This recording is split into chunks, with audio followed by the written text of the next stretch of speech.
It's your life. Don't be a spectator in your own life. Life is a total piece of chaos, but it's a joyful chaos.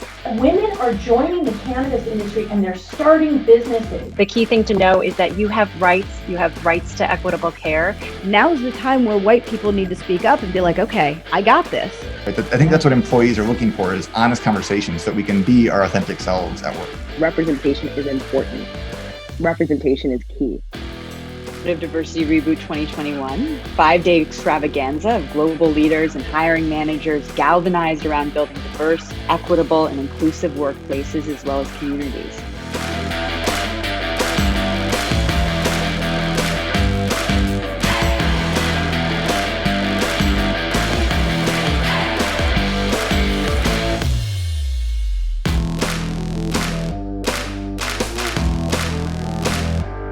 Best laid plans can crumble, and when they do, it's when the adventure begins, because you do have to listen to the most quiet voice, and that's the one inside of each of us. We can get better at the things that we are not good at, and I want people to appreciate that. That means in the interim, you're going to have to make yourself uncomfortable. Supportive ways that we could notice that life had changed, right? Because if we are about wellness, we need to be about it for our employees as well. It's imperative that now that we're looking at legalization, that we put that diversity at the forefront of everything that we do.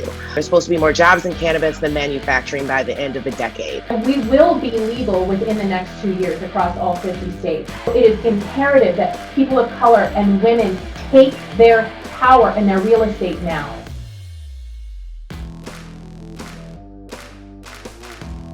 Essential part of any conversation about equity is recognizing the constraints and the burden that is on women's shoulders right now. The definition of health equity is the situation when somebody can walk into our health system and know with certainty that they will be treated with care, that their life is valued, and that they will be cherished by their healthcare provider. The closer you are to somebody or something different, the more likely you are to learn from it. And it's also not up to a marginalized community to fix that problem. Like, Black people didn't create racism. It's not their job to undo racism. Local people do make amazing changes.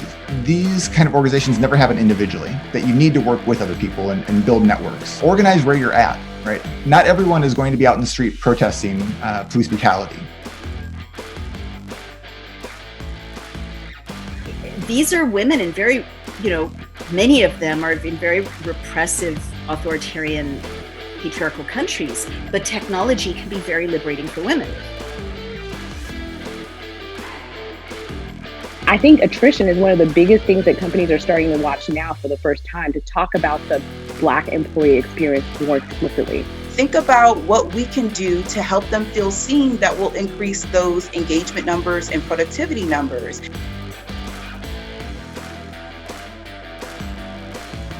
Once the vaccine was available and we had this priority list, priority area 1A was for people who lived in congregated living situations. But for some reason, prisons and jails were pulled out of that. Do we want everyone to come back? Do we want our office to look like it used to look? Or do we want to stay remote?